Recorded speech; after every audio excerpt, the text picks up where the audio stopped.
Hello, this is still Unfiltered Conversation on Cleveland TV. And I would like to encourage you guys to please keep signing up with us on www.cleveland.com. We exist to link you with the entire universe. My name is Frank Kalidemudia, and my guest this evening is a prominent musical icon. All right, we're doing a series of those that are performing at the FESTAC Africa event, and she happens to be one of them. Please join me, welcome Charlotte Hill O'Neill, also known as Mama C. You're welcome to the program, man. Thank you. I'm happy to be here. Wow, Yes. you look so strong at your age. Oh, thank you. Yes, I'm an old lady, but I always say I'm a young old lady. I'm I 72 years old, I totally agree with 72 that. years young. Wow. Yes, yes. All I'm right, so very blessed. please let's get to know you, ma. Who is Charlotte Hill O'Neill? Just a brief introduction of Yes. yourself. Yes, well, I'm a wife, I'm a mother, I'm an artist, I'm a visual artist, I'm a poet, I do film, I'm a community activist, and I'm the co founder of the United African Alliance Community Center. And it's right here in Mbasani Village in the foothills of Mount Meru outside of Arusha, Tanzania. Yes, so that's who I am basically. And I love being an artist. I was born to be an artist since I was a little girl in kindergarten, huh? And I believe in the empowerment of arts, and that's one of the reasons why our center focuses on art because it helps young people to blossom, and I love being a part of that. You are not just good at what you do. You don't just love music. You don't just love being an artist. With what you've spoken so far, I can just relate, and that is the fact that you love being an African and its culture. Now, what are the fascinating thing about Africans and the African culture? Because it's a part of who I am. It's in my DNA. It was something that was passed to me through my ancestors, and I've always been encouraged to focus on me being an African. And I don't even like say African American because I was born in America. No, I am African, period. You know, many of us whose ancestors were taken from Africa, were stolen and kidnapped from Africa, don't know our exact tribe. So that is why I choose to embrace all of Africa. Even though I did a DNA test and through my matriarchal line, it indicated that my matriarchs come from Cameroon and Congo and Nigeria and Ghana and Mali, but I also was able to be able to have a divination. Now, many of your listeners might not know what divination is, but that's something that is a very integral part of our traditional African spiritual paths. And when I got this divination before I was initiated into the Ancestor Society, it indicated that my patriarchal line actually come from where Tanzania is. So I have a foot in the east and a foot in the west, and I just love that. But I claim all of Africa, as we all should. If you have Africa in your heart, you're an African, and I obviously am. Mm. All right. We've read one or two things about you, and we got to understand you were born in the United States of America. All right, but Yeah. along the line, you actually had to like migrate to Tanzania. Can you share the experience? What's prompted your leaving USA to Tanzania? Yes, I was born in Kansas City, Kansas. I grew up in a completely Black or African community. Then I went to a newly integrated schools. I was born in 1951, so there was still segregation. There were many places that we couldn't go as African or as Black people, but we could get everything we needed right there in our community, right?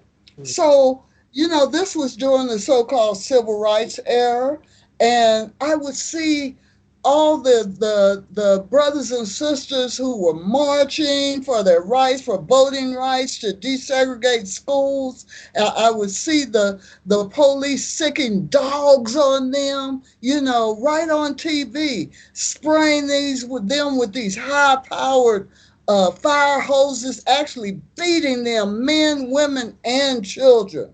I would see this every day. And then during the late 60s, I started seeing these fine black men with their berets and their shades and their leather jackets, and the sisters marching all across America. And that really revved me up. I wanted to know more about that. And those were Black Panthers.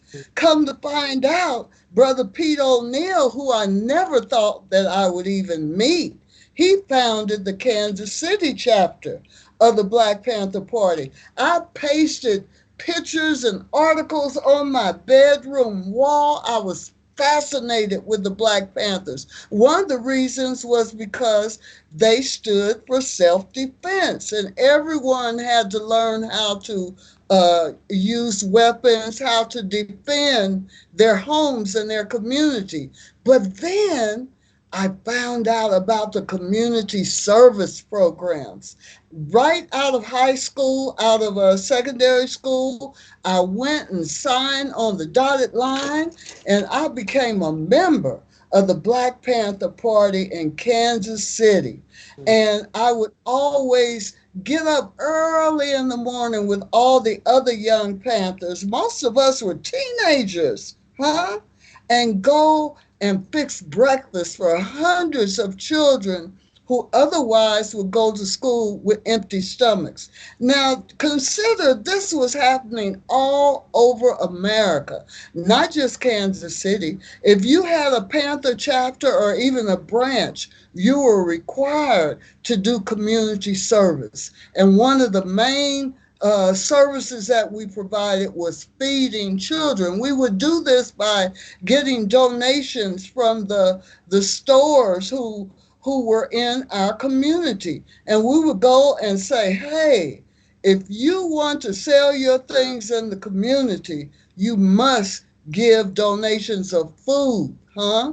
And that's basically how we were able to support the community, support these community programs. We also had free health clinics, huh? These were things that the American government were not doing at all, huh? We were the pilot programs for that, right? For feeding children free, for free medical clinics, for teaching people about their rights. I love being a Panther, and I'm telling you, That's it beautiful. marks me. Yes, it marks me to this day. Matter of fact, I got a tattoo right here. Can you Wow. see that? That's a great one. So Yeah. let's discuss the impact of being a member of the Black Panther on your life. Did it have any impact being involved with the Black Panther? Oh, yes, yes, it has. And to this day, if I'm not doing some kind of community service, I feel guilty because it's in my blood, it's in the marrow of my bones as a Panther veteran to do community service. So you might want to know why we ended up in Tanzania, huh? Well, my husband, as I said, he was one of the leaders. He was the founder of the Kansas City chapter, and all over the country, the leaders were targeted by the FBI, by the police, and this is because they could see that our mindset and the way we carried ourselves and the programs that we had were building unity not only in the Black community, but unity also with all these progressive organizations that were happening around that time. Remember, this was the time of the Vietnam War. There were so many war resistors in all community, and they gravitated to our programs. There were programs like Students for Democratic Society. You know, there were the Asian brothers and sisters. There were the Puerto Rican brothers and sisters. There were even some of the young whites who gravitated to our program. So because of that, the Black Panther philosophy and the way we carried ourselves was influencing people and making people come together, to build a better society. And that was a threat. As a matter of fact, they called us the number one threat to the internal security of America. Why? Because we were feeding children? Wow. That doesn't make sense. But that's what it was. And so my husband was targeted, and he was given a case that he didn't do at all. And he was found guilty of carrying a gun across the state lines. Now, if you know anything about Kansas City, Kansas, and Kansas City, Missouri, which are in two different states, in many places there are literally just a line in the street. They never accused him of they never even found him with this weapon, with this old one-shot gun. But they illegally wiretapped our apartment. They had paid FBI informants. And so he was convicted and he was given some time. But we left thinking that we would come back in 2 years. We escaped. We did not flee. We escaped on what I term the modern day Underground Railroad, And we ended up in Algeria. Yes, in Algeria, which in those days was the main hub of all the exiles all over the world, including in South Africa, including in Vietnam and North Korea and America, South America, Cuba, all of that. So we were a part of the international section of the Black Panther Party, and we had embassy status. We were actually ambassadors, revolutionary ambassadors. Thank you so much. It was an exciting. Wow, that's beautiful. I'll actually get to that question. All right, I'll actually give you time to talk more on that. Okay, but for now, let's look at Pan-Africanist. What does that concept actually mean to you? Oh, that means it very well means what was the philosophy of President Julius Nyerere, the philosophy of Marcus Garvey, and so many progressive revolutionaries all over the world, which means we embrace wherever an African is. You do not have to be born in Africa to be considered an African, We embrace the whole African community. And I try not to even use the word diaspora, because to me, that denotes that you're outside of the concept of what being a Pan-Africanist is, I like to embrace the term, the global African family, or the global African community. So, of course, the continent has all kinds of cultures, so many different languages, but beneath or above that, we're all Africans. And I love that. And I'm proud to be an African. And I love to be an example, especially for young people who in so many countries and in so many ways have been influenced by the West, which makes them almost ashamed of being African. So one of my missions in life, one of the purposes that I walk in this life, is to make sure that we're proud and to make sure that we understand the love that we should embrace for all of us. So being a Pan-Africanist, that's what it's all about for me. Thank you so much for that explanation, Mama C. We'll take a short break now, and when we'll come back, we'll continue our discussion with the musical icon. Let's sell on your behalf. If your item sells on our web shop, you pay a 10% commission plus the transaction fees, and you get the rest. Register now at www.shop.clevenard.com. Start uploading your product and services. We can really sell it on your behalf so you can carry on working on the things important to you. Are you looking to sell any type of product or service and you want to avoid the hassle involved? Selling can be an arduous and time-consuming process.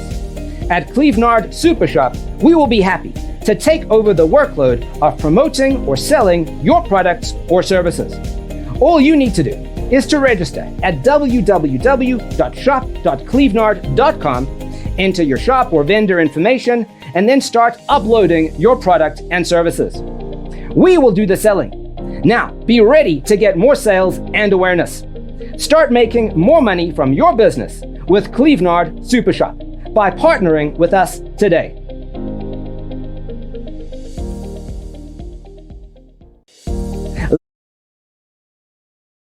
All right, you're welcome back. And if you are yet to sign up with us, please do so on www.clevenard.com. All right, Mama C, we are still on your discussions, and I want you to tell us what the United African Alliance Community Center is all about. What is the mission of the organization? Yes.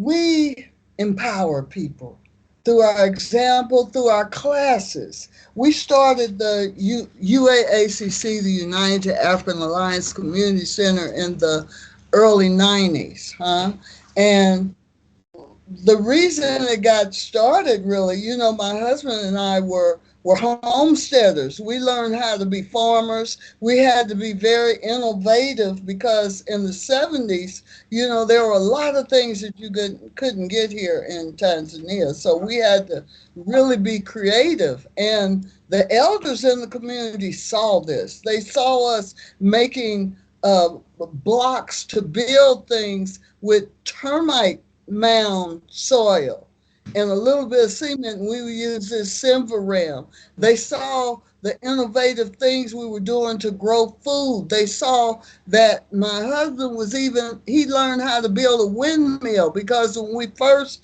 came to this village, there was no running water, there was no electricity. So we had to, if we wanted to have the kind of life that we wanted to live, we had to be very innovative. And so the elders asked us to start a community center.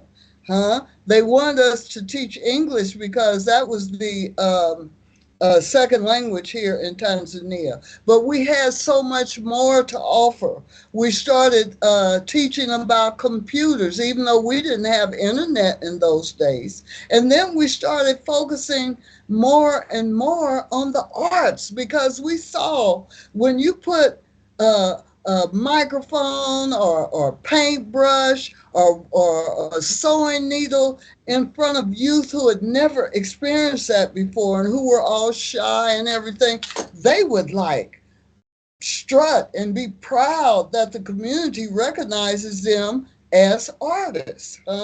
And then my husband started the Leaders of Tomorrow Children's Home almost about 20 years ago, and that is, and that's going on to this day. He has helped to raise 20 something children, 28 children, through scholarships, through community support, and some of them still live here. Some of them are in boarding school. Some of them have graduated. So it's a multi-pronged program, where we provide education and it's free, and these different classes, including music production, including traditional music, filmmaking, photography, sewing, beading, designing, you name it. If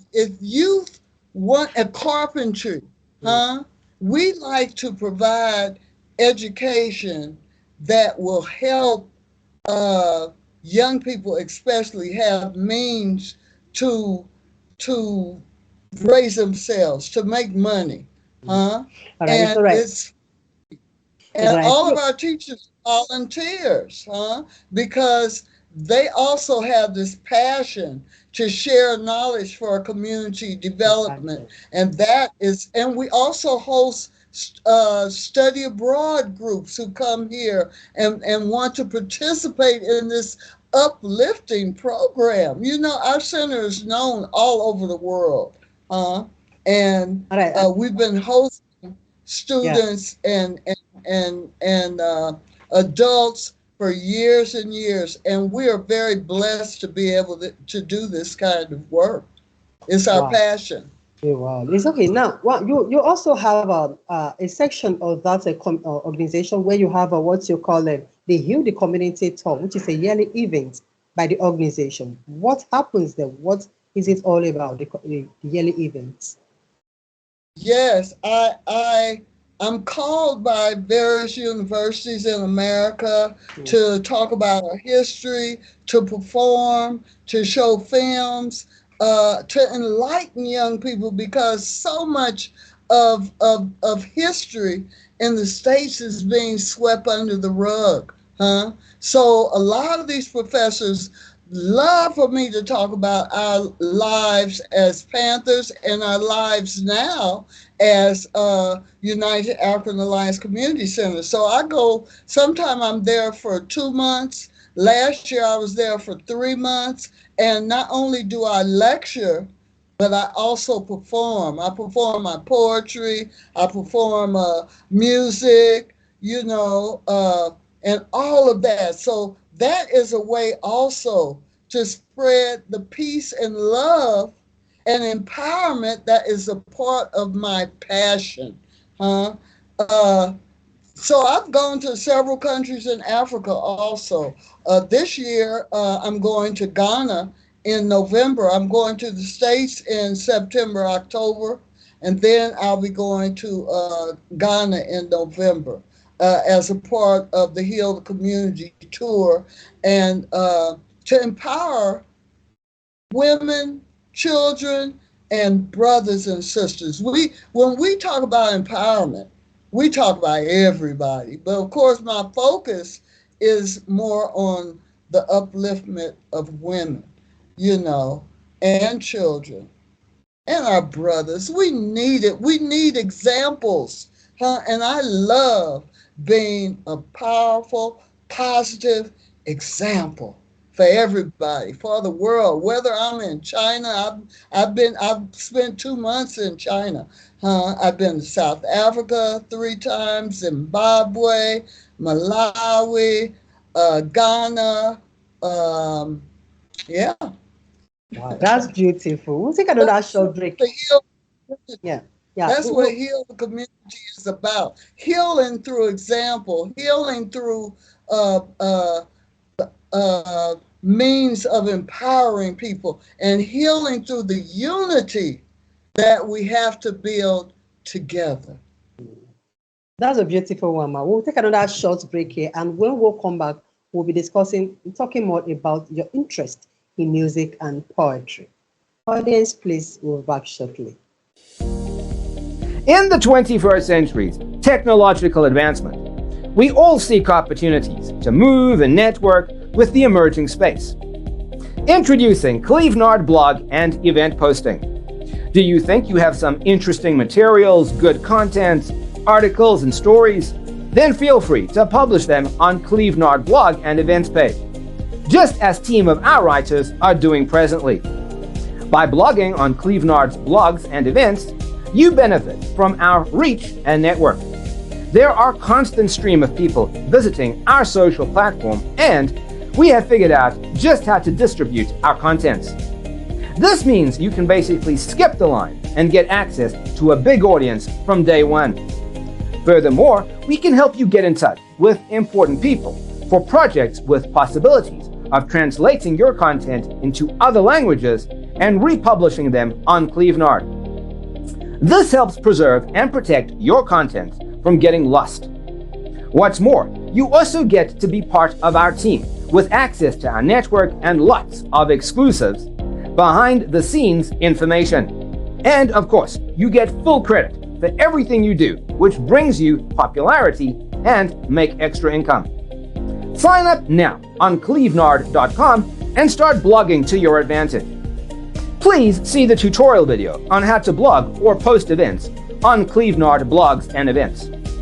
For more information, contact info@clevenard.com +34 631 279811. Website www.clevenard.com. Clevenard, your blogs, your identity.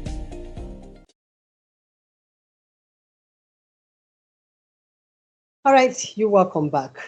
All right, Mama, see, you fought for the emancipation of Black people through your music and your poetry. Okay, so how important do you think music and poetry, or even arts in general, is to life? I think it's very, very important because music is something that everybody can relate to. It doesn't matter if you really understand the words, the language, it's the vibe. And it's that vibe of love and unity and expressing the fact that we're proud Africans, you know. And this is one of the reasons I think FESTAC is such an important event that's going to happen, you know, because there's going to be an opportunity for musicians to come together and to spread that love vibe. I sure am looking forward to that, because I love to jam. I love to do improvisation.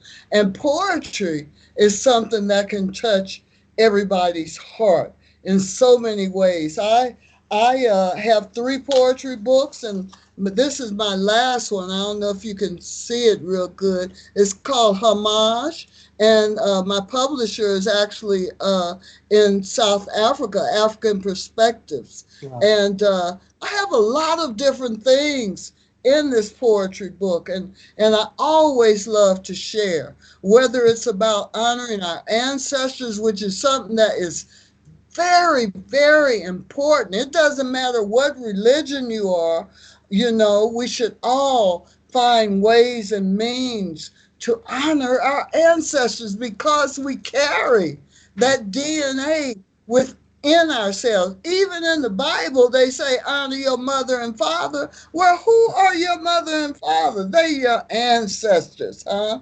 So, you know, that's another thing that I think is so important to express through my music, through my poetry, even through my film, the fact that we should honor our African traditions. So much of it is being lost, huh?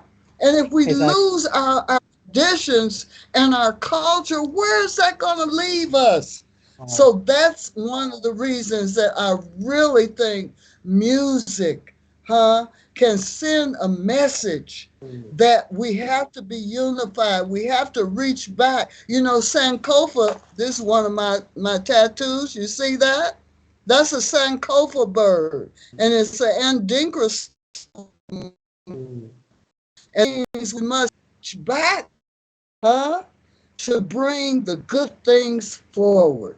And that's what I do. And I do that through my music, through my poetry. That's beautiful, ma'am. That's so much. That's so beautiful and good to hear. You are an advocate of the African culture, all right? Now you be invited to perform as a FESTAC Africa. What does this invite mean to you?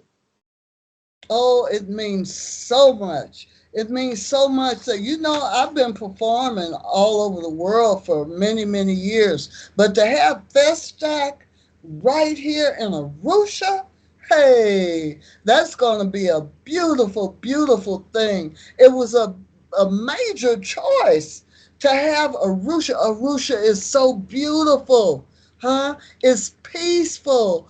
That all of the people are so friendly. It's if you want to go to the Serengeti, you come to Arusha first. If you want to go to Mount Kilimanjaro, you come to Arusha first. And the fact that it's in a very historical place, Arusha International Conference Center, AICC, huh? That is huge. So Arusha is really, really excited about this. And I hope several of the artists here, because we got a lot of musicians here, a lot of poets. I hope they'll also be able to participate. But I say big ups to the organizers of FESTAC for understanding the importance of being right here in Arusha, the home of Julius Nyerere, and so many, and the home of also of our first woman president, Mama Samia. Yes, yes. So you all made a good choice, and I am excited to participate. So what role are you playing at the event? What are you offering us, the guests? Oh, I'm going to be offering music. I'm going to be offering poetry. I'm going to be offering history. And I love being an example of an elder working with young people. That's one of the reasons I love conscious hip hop. And Arusha is the home of conscious hip hop. And I urge other elders, work with the young people, work with the hip hop artists and all the different musicians. Because if you want to relate to young people these days, you better know something about hip hop. Well, that's beautiful. You have I don't even know if it's an event or a program where you say each one teach one. Is it part of what we will be seeing at the event? Yes, yes. Each one teach one. I believe that everybody has something to share. You don't have to be a PhD. You don't have to have a degree, but you have talents right in your hands. You can be a mentor to somebody. You can change somebody's life just by showing that you care and sharing your creativity. And to me, that's what each one teach one mean. We can all be teachers and we can all be students and be open to learning. I myself, I'm a lifelong learner. I'm also a lifelong teacher. So embrace that concept, y'all. Each one teach one. All right, now let's take a last word on the guests, the vendors, and every participant of that event. What will be your last word for them? I couldn't hear you real well. Say that again. Yeah, I mean your message to everybody that will be attending the Arusha 2023. Yes, embrace who you are.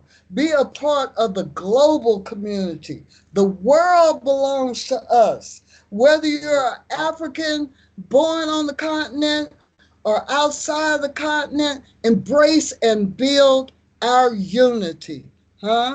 And don't give up, y'all. Don't give up now. Don't you give up. That's my mission.